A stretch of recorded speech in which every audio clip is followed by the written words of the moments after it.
Guess who's back in the headlines? Trump just won the US election, and like I said it would, the price of Bitcoin is going crazy. Remember those bold promises he made at the Bitcoin 24 conference in Nashville, Tennessee? This was where he laid out the roadmap for what he planned to do as president, and it had the entire crypto world buzzing.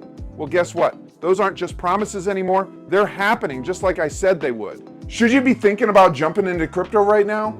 I'll be breaking down exactly what Trump's presidency means for the future of Bitcoin and the entire crypto world.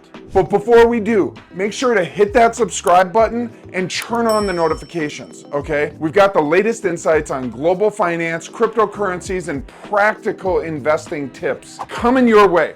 All right, now let's get into it. A few months ago, I was at the Bitcoin 2024 conference in Nashville, Tennessee, where Trump joined other presidential candidate RFK to boldly position himself as a strong crypto advocate. Back then, we couldn't be entirely sure if it was just Trump being Trump. But now, the market's positive reaction to his re-election speaks volumes. And with his swearing in around the corner, it's clear there's a lot more to come. So how do we know crypto is on the verge of a major shift? Let's revisit some of his campaign promises.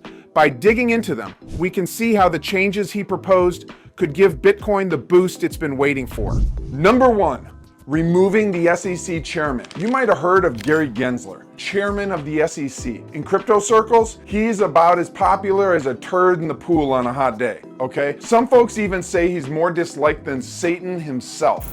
For 3.5 years, the current administration has waged a war on crypto and Bitcoin. Gary's relationship with crypto is complicated, to say the least, okay? Despite teaching a course on it at MIT and having a very solid grasp of blockchain technology, many in the crypto community feel he's been unnecessarily tough on them. And rumor has it, his personal history with crypto is influencing his decisions and actions. Now, I hope you got a cup, because here's the tea. Gary once wanted to advise Binance, a major crypto exchange. They turned him down. Since then, the SEC has been all over Binance and crypto in general like a hawk, legally speaking. Trump announced he would fire Gary Gensler day one to a standing, applauding, raving crowd. I'm gonna let it grow. On day one, I will fire Gary Gensler and appoint a new SEC chairman.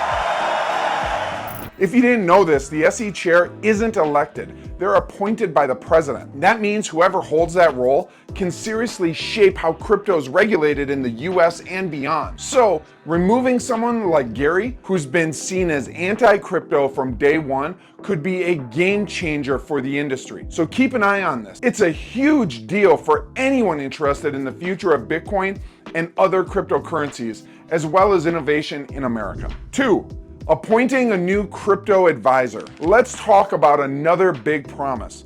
Appointing a crypto advisor who will draft regulations within the first 100 days in office.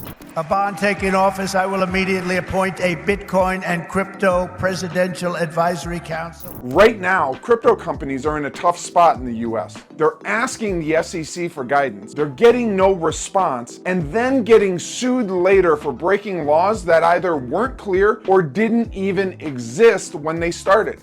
It's a mess. And that's why having someone who truly understands crypto to create this regulation is so crucial. It means the rules will be fair, clear, designed by people who actually know the industry. Imagine having a solid regulatory framework in place within the first 100 days. This would create a much needed sense of stability. We will have regulations, but from now on, the rules will be written by people who love your industry, not hate your industry, people that want to make it clear and simple, straightforward, and fair.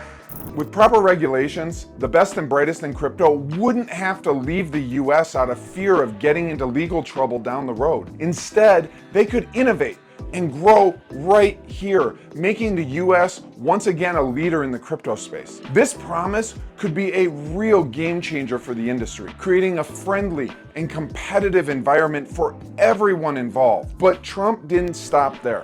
While campaigning, Trump pledged to commute Ross Ulbricht's sentence.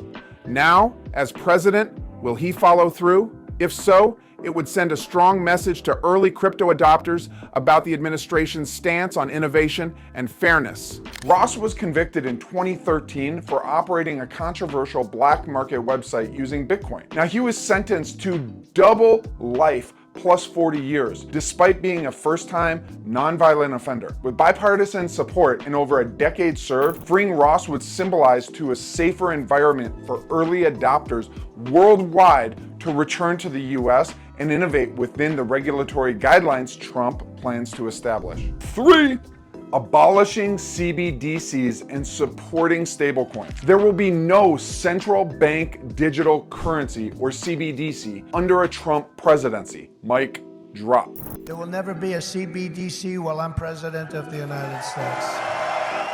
See, Trump plans to instruct the Treasury to halt the development of a CBDC. While the current CBDC concept includes privacy protections, Trump sees potential dystopian risks in a fully digital currency. Acknowledging the digital age's importance, even for privacy advocates like himself, Trump is firm on this stance. 4. The future of stablecoins. Trump advocates for the safe expansion of stablecoins. Regulatory clarity, we will create a framework to enable the safe and responsible expansion of stable coins. As President Trump is setting his sights on leveraging stablecoins like USDC and USDT, which are digital representations of the dollar backed almost one-to-one with treasuries diversified with stable assets like gold, could realistically promote the dollar globally. Trump aims to strengthen global demand for the US dollar and counter recent regulatory pressures under the Biden administration against stablecoins. 5. End of Operation Choke Point. Let's talk about another big promise: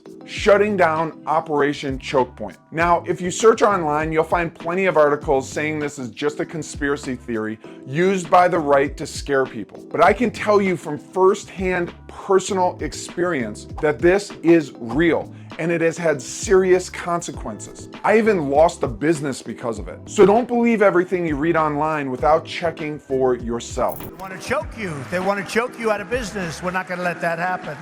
And no longer will your government sit by and watch as Bitcoin jobs and businesses flee to other countries because America's laws are too unclear and too tough and too angry. Operation Choke Point started under the Obama administration, continued under Trump, though it didn't get worse, and then came back with a vengeance under Biden. It's a strategy where the federal government controls how people and companies move money in and out of dollars to other currencies. And Trump made mention of it in the conference. They block ordinary Americans from transferring money to your exchanges. They slander you as criminals, but that happens. They do this by bullying and threatening companies and individuals to play nice or risk losing their assets. Essentially, if the government controls all of the on and off ramps for currency conversion, they control the flow of money, and by extension, they control the people. I was personally involved in a startup that had its last option for currency conversion choked off by the federal government. We were forced to either start paying around $50,000 a month for a service they allowed or go out of business. Show me a startup that can afford $50,000 a month, and I'll show you a lie. So hearing Trump promise to reverse this is incredible. It means that innovation and strengthening of the US dollar globally could actually happen if he's elected. Now, here's a practical example of how things could change. I know many individuals and companies who wanted to use stablecoins like USDT and USDC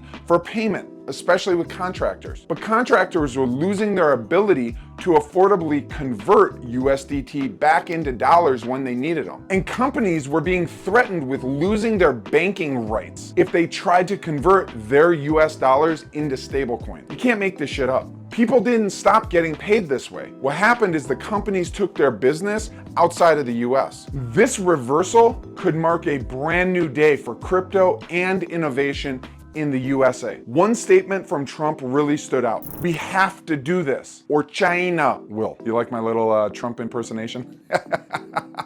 America first. Because if we don't do it, China's going to be doing, others are going to be doing it. Let's do it and do it right.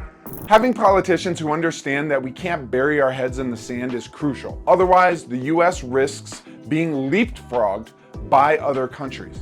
This last point is how I believe Trump's presidency plan to financially save America and restore global confidence in the U.S. government. Number 7, make Bitcoin a part of the USA's strategic reserve.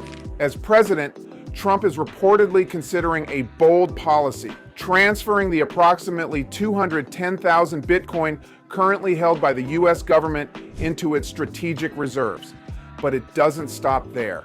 If I am elected, it will be the policy of my administration, United States of America, to keep 100% of all the Bitcoin the U.S. government currently holds or acquires into the future. We'll keep 100%. I hope you do well, please. Connecting some dots here, Trump hinted at even bigger plans, though he didn't spell it out. Literally after his speech, Senator Cynthia Lummis walked onto the same stage and proposed a bill for the US government to buy 1 million Bitcoin and hold them 20 years. If this happens, the US government would hold about 4% of the total Bitcoin supply. If the US government were to go through with this, it would send shockwaves around the world, with a limited number of countries able to buy Bitcoin for their reserves. The market cap of Bitcoin could conservatively reach 100 trillion, and this would push the price per Bitcoin to around 4.7 million per coin, given it has a fixed supply of 21 million coins. This move would not only significantly reduce the US government's debt liability, but also restore the value of the US dollar and faith in the US government. It's a strategy that could transform the financial landscape. Share your thoughts in the comments.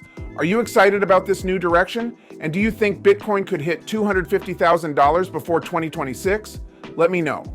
If you've watched until this point, here's a high five from me to you. And remember, grab that course that's 100% free for a limited time, smash the like, subscribe with notifications turned on, and watch the next video right here and right here. But most of all, you keep living your life to the fullest. I'll see you on the next video. Peace.